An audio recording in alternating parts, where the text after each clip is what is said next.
Hello friends, तो आज का हमारा टॉपिक रहेगा सिंधु घाटी सभ्यता। कौन सा टॉपिक रहेगा? सिंधु घाटी सभ्यता। इसे हम इंडस वैली सिविलाइजेशन भी कहते हैं। क्या कहते हैं?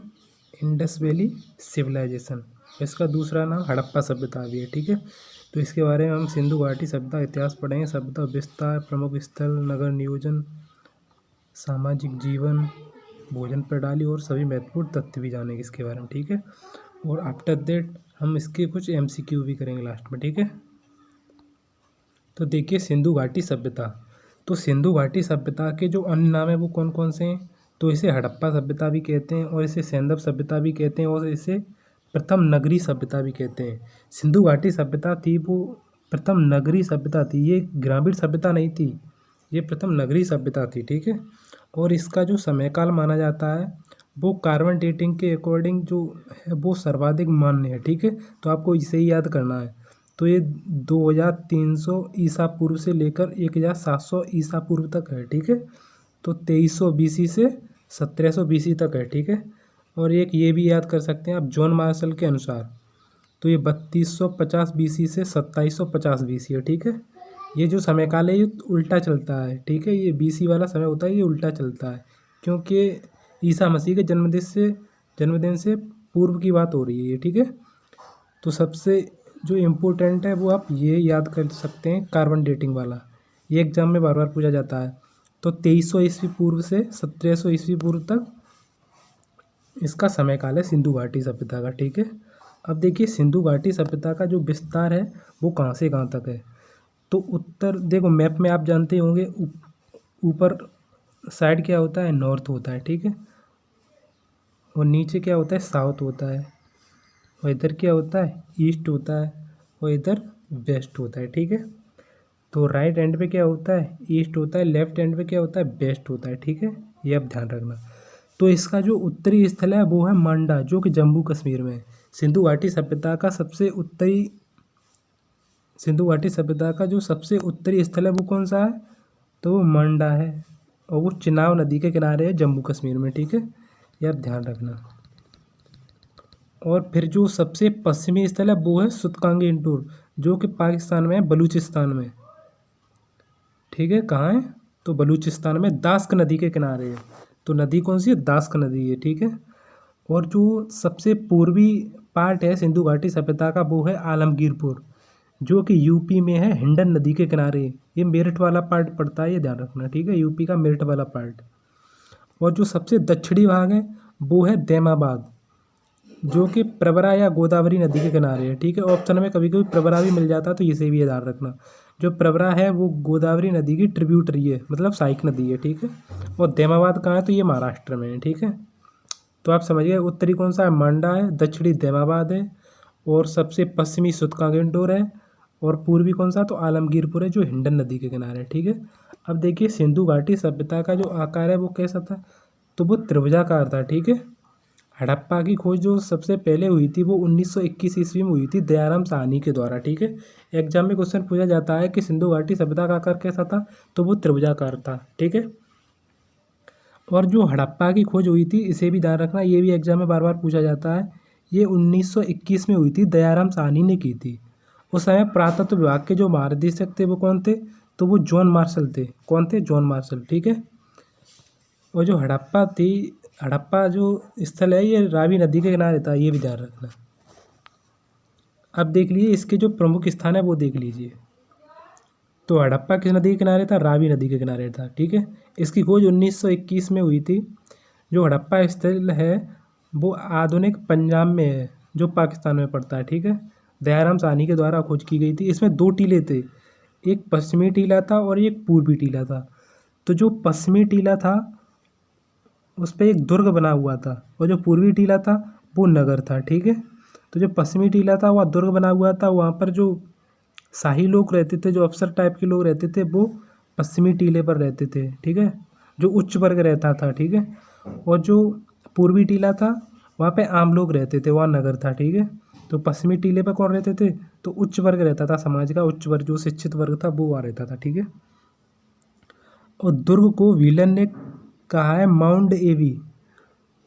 तो जो पश्चिमी टीला था, ये पश्चिमी टीला था, इसे इसी दुर्ग को विलन ने क्या कहा है, तो माउंट एबी कहा है, ठीक है, ये भी ध्यान रखना। तो हड़प्पा को अर्ध औद्योगिक नगर किसने कहा है, तो स्टुअर्ट पिगट ने कहा है, ठीक है, ये भी ध्यान रखना कि हड़प्पा को अर्ध औद्योगिक नगर किसने कहा है, तो स्टुअर्ट पिगट ने कहा है। तो हड़प्पा से किस किस के साक्ष्य मिले वो देख लीजिए। वहाँ से एक कब्रिस्तान का साक्ष्य मिला है जिसका नाम था समाधि R37।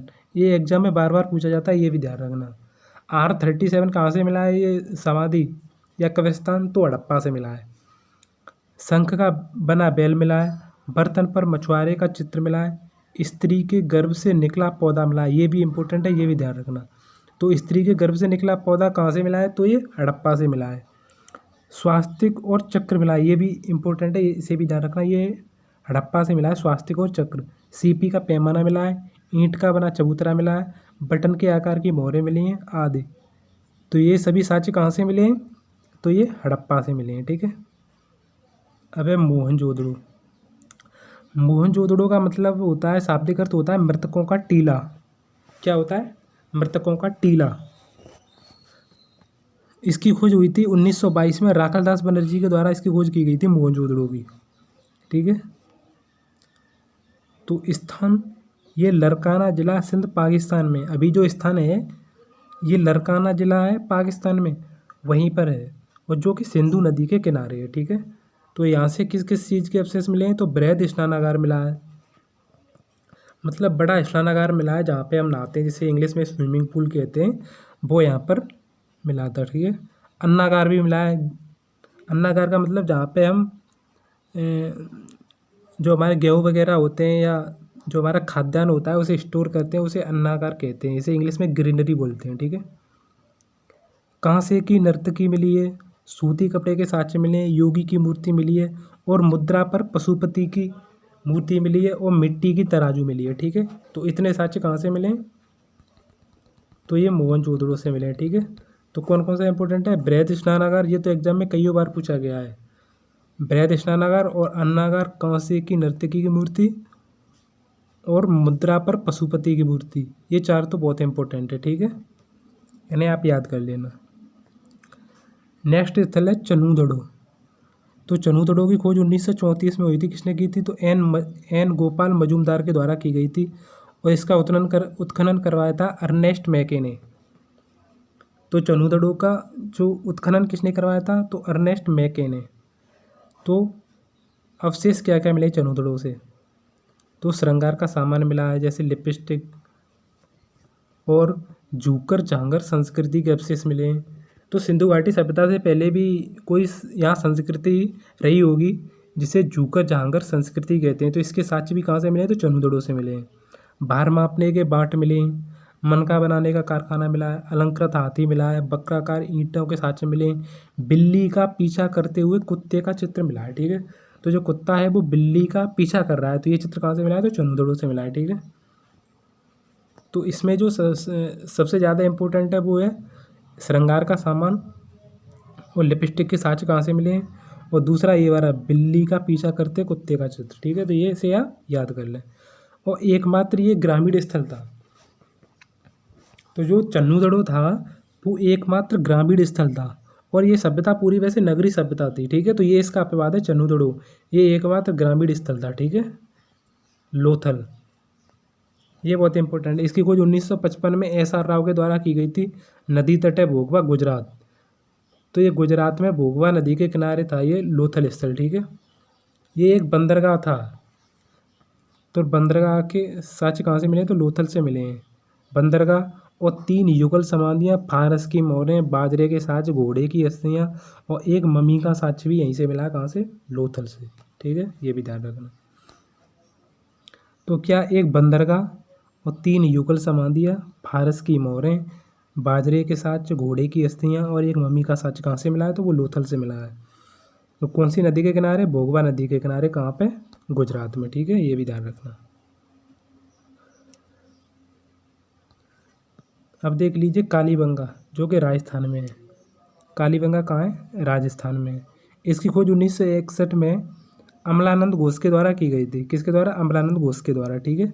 इसका उत्खनन करवाया था बीबी लाल और BK थापर ने। नदी है घग्गर, घग्गर नदी के किनारे है कि कालीबंगा राजस्थान में, ठीक है। तो इससे क्या क्वेश्चन पूछा जाएगा कि जीते हुए खेत के साक्ष्य कहाँ से मिले, तो कालीबंगा से मिले। अलंकृत ईंटें, कच्ची मिट्टी के मकान, आयताकार अग्निवेदिकाएं, सिलवट्टा, प्रतीकात्मक समाधि, अंत्येष्टि की 3 विधि, पूर्ण, आंशिक और दाह संस्कार, तीनों विधियां मिली हैं, ठीक है। और 7 हवन कुंड और हल्के साक्ष्य भी कहाँ से मिले, तो ये कालीबंगा से मिले, ठीक है। तो सबसे ज़्यादा इंपॉर्टेंट ये है, जुते हुए खेत के साक्ष्य कहाँ से मिले हैं, तो कालीबंगा से मिले हैं, ठीक है। तो इससे मोस्टली क्वेश्चन यही पूछा जाता है, कालीबंगा कहाँ है, राजस्थान में, किस नदी के किनारे, तो घग्गर नदी के किनारे। और जुते हुए खेत के साक्ष्य कहाँ से मिले हैं, तो कालीबंगा से, ठीक है। और याद कर लेना, ये 7 हवन कुंड के साक्ष्य भी कालीबंगा से मिले, ये ज़्यादा इंपॉर्टेंट है, ठीक है। अब देख लिए राखी गढ़ी। तो राखी गढ़ी की खोज कब हुई थी, 1969 में हुई थी। इसके खोजकर्ता थे सूरज भान। तो ये राखी गढ़ी जो स्थान है वो हरियाणा में, कौन सी नदी के किनारे, घग्गर नदी के किनारे। स्थान क्या है, हरियाणा है। और ये सिंधु घाटी सभ्यता का सबसे बड़ा स्थल था। ये भी एग्जाम में क्वेश्चन कई बार पूछा गया है कि सिंधु घाटी सभ्यता का सबसे बड़ा स्थल कौन सा था, तो वो राखी गढ़ी था। तो यहाँ से अन्नागार व रक्षा प्राचीर के साक्ष्य मिले। रक्षा प्राचीर का मतलब ये है कि या मान लो कोई सभ्यता है, तो इसके चारों तरफ एक दीवार बनी हुई होती थी जो कि खुद को प्रोटेक्ट करने के लिए होती थी। कोई मान लो बाहर से कोई अटैक करता है, तो ये प्राचीर बनी हुई है इसके चारों तरफ। क्या बनी हुई है, प्राचीर बनी हुई है इसके चारों तरफ। तो इस पर इतनी इजीली अटैक नहीं कर पाएगा, ठीक है। तो राखी गढ़ी के खोजकर्ता थे सूरजबान। नदी थी घग्गर नदी के किनारे। स्थान है हरियाणा। सबसे बड़ा स्थल था। अन्नागार व रक्षा प्राचीर के साक्ष्य मिले यहाँ से, ठीक है। अब देख लीजिए बनावली। तो बनावली कहाँ था, ये हरियाणा में था। कहाँ था, हरियाणा में। इसकी खोज 1973 में हुई थी। खोजकर्ता थे RS बिष्ट। खोजकर्ता कौन थे, RS बिष्ट। तो यहाँ से जल निकास प्रणाली का अभाव पाया गया है बनावली में। वैसे तो सिंधु घाटी सभ्यता में जल निकास प्रणाली का बहुत ही अच्छा सिस्टम मिला है, मतलब नालियाँ वगैरह सब कुछ थी, एक तरह से नगर की तरह थी। लेकिन जो बनावली स्थान है ये हरियाणा में, यहाँ से जल निकास प्रणाली का अभाव पाया गया, ठीक है। तो बनावली से हल्की आकृति मिली है, जौ और तांबे का बाड़ाग्र मिला है। तांबे का बाड़ाग्र इस तरह से कुछ होता है, बाड़ाग्र, ठीक है, जो धनुष पे चढ़ा के चलाया जाता है, ठीक है। तो हल्की आकृति के साक्ष्य कहाँ से मिले हैं, तो बनावली से मिले, ये ध्यान रखना, ठीक है। अब देख लेते हैं धौलावीरा। धौलावीरा कहाँ था, तो ये गुजरात का जो कच्छ वाला पार्ट है, ये जो कच्छ वाला पार्ट है गुजरात का, तो वहीं है धौलावीरा। तो धौलावीरा की खोज 1967 में हुई थी और JP जोशी के द्वारा हुई थी, ठीक है। तो यहाँ से क्या अवशेष मिले, 3 भागों में विभाजित नगर था। स्टेडियम के साक्ष्य मिले। सिंधु लिपि के 10 बड़े चिन्ह मिले। उच्च जल संरक्षण प्रणाली। तो यहाँ से सबसे ज़्यादा जो इम्पोर्टेंट क्वेश्चन पूछा जाता है ये है कि धौलावीरा कहाँ है, तो गुजरात में है। और ये 3 भागों में विभाजित नगर था, ठीक है। और ये उच्च जल संरक्षण प्रणाली के लिए फेमस था। ये 3-4 क्वेश्चन इससे ज़्यादा इंपॉर्टेंट हैं, वही पूछे जाते हैं, याद कर लेना, ठीक है। अब देख लीजिए आलमगीरपुर। तो आलमगीरपुर जो स्थल है सिंधु घाटी सभ्यता का, ये मेरठ UP वाले पार्ट में पड़ता है। इसकी खोज यज्ञदत्त शर्मा ने की थी। ये हिंडन नदी के किनारे है। तो आलमगीरपुर किस नदी के किनारे है, हिंडन नदी के किनारे है। और यहाँ से किस चीज़ के अवशेष मिले हैं, तो बर्तन, गिलहरी एवं मृदभांड। मृदभांड का मतलब ये होता है कि जो मिट्टी के बर्तन होते हैं उसे ही मृदभांड कहते हैं, ठीक है। तो मृदभांड, गिलहरी और बर्तन के साक्ष्य कहाँ से मिले हैं, तो ये आलमगीरपुर से मिले हैं, ठीक है, ये ध्यान रखना। अब देख लिए हुलास।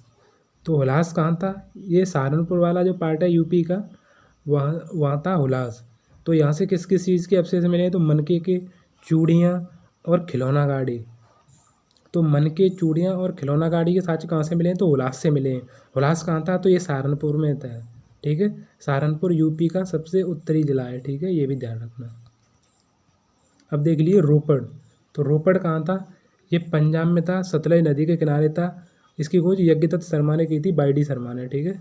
अब देख लिए इसके बारे में कुछ एक्स्ट्रा फैक्ट भी देख लीजिए जो एग्जाम में पूछे जाते हैं।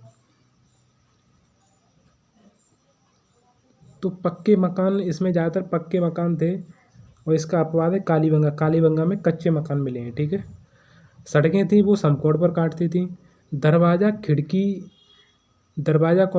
रोड पर नहीं खुलते थे। अपवाद है लोथल। लोथल में क्या है कि जैसे ये घर है तो ये रोड गई है, तो यहाँ रोड की तरफ यहाँ दरवाज़ा खुलते थे, ठीक है। और सभी जगह रोड के अंदर खुलते थे दरवाजे, ठीक है, ये ध्यान रखना। तो सिंधु घाटी सभ्यता की जो समकालीन सभ्यता थी वो कौन सी थी? मिस्र की सभ्यता थी। मेसोपोटामिया की सभ्यता थी जो कि दजला और फरात नदी के किनारे थी, ठीक है। और सबसे ज़्यादा स्थल कहाँ से मिले? तो गुजरात से मिले। अब तक सिंधु घाटी सभ्यता में लगभग 350 प्लस स्थल की खोज की जा चुकी है, ठीक है। और सबसे ज़्यादा स्थल गुजरात से मिले हैं भारत के। कहाँ से? गुजरात से, ठीक है। सिंधु घाटी सभ्यता का लगभग जो क्षेत्रफल था उस टाइम वो 13 लाख वर्ग किलोमीटर था लगभग। अब देख लीजिए, इससे जो इम्पोर्टेंट क्वेश्चन बनते हैं वो देख लेते हैं। हड़प्पा किस नदी के किनारे स्थित था? तो वो रावी नदी के किनारे था। हड़प्पा किस नदी के किनारे था? रावी नदी के किनारे था, ठीक है। अब देख लीजिए, सैंधव सभ्यता का जो महान स्नानागार है वो कहाँ से प्राप्त हुआ है? तो वो मोहनजोदड़ो से प्राप्त हुआ है, ठीक है। सैंधव सभ्यता के महान स्नानागार का साक्ष्य मोहनजोदड़ो से प्राप्त हुआ है। इसकी जो लंबाई थे वो उत्तर से दक्षिण की तरफ 55 मीटर थी और पश्चिम दिशा की ओर 33 मीटर थी। तो बिस्लाल स्नानागार किस पुरास्थल से पाया गया? तो वो मोहनजोदड़ो से पाया गया है, ठीक है। तो बिस्लाल स्नानागार या जो स्विमिंग पूल है वो मोहनजोदड़ो से मिला है, ठीक है। अब देख लीजिए, सिंधु सभ्यता के बारे में निम्नलिखित कौन सा कथन असत्य है? नगरों में नालियों की सुदृढ़ व्यवस्था थी, सही है। व्यापार और वाणिज्य उन्नत दिशा में था, ये भी सही है। मात्र देवी की उपासना की जाती, ये भी सही है। लोहे से परिचित थे, ये लोग लोहे से परिचित नहीं थे। हालांकि तांबे और कांसे से परिचित थे लेकिन लोहे से परिचित नहीं थे। तो डी ऑप्शन इसका सही हो जाएगा।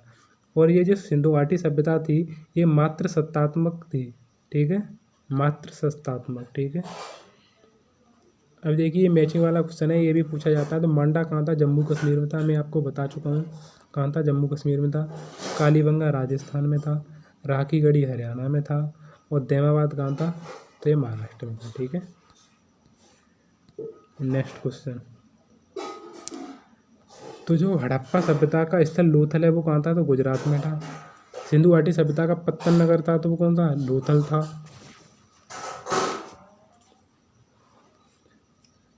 कौन सा एक हड़प्पा का बंदरगाह था? लोथल था। निम्नलिखित किस हड़प्पा स्थल से हल्का टेराकोटा प्राप्त हुआ है? तो वो बनावली से मिला है, जो कि हरियाणा में बनावली, ठीक है। अब देख लीजिए, निम्नलिखित कौन सा सिंधु घाटी सभ्यता से संबंधित स्थल नहीं है? कालीबंगा भी है, रोपड़ भी है, लोथल भी है, पाटलिपुत्र नहीं है। कौन सा नहीं है? पाटलिपुत्र नहीं है, ठीक है। तो ये ध्यान रखना, ठीक है। तो फ्रेंड्स, आपको अगर हमारी वीडियो ये अच्छी लगी हो तो इसको लाइक कीजिए, शेयर कीजिए और हमारे चैनल को सब्सक्राइब कीजिए, ठीक है। Okay, take care, bye bye.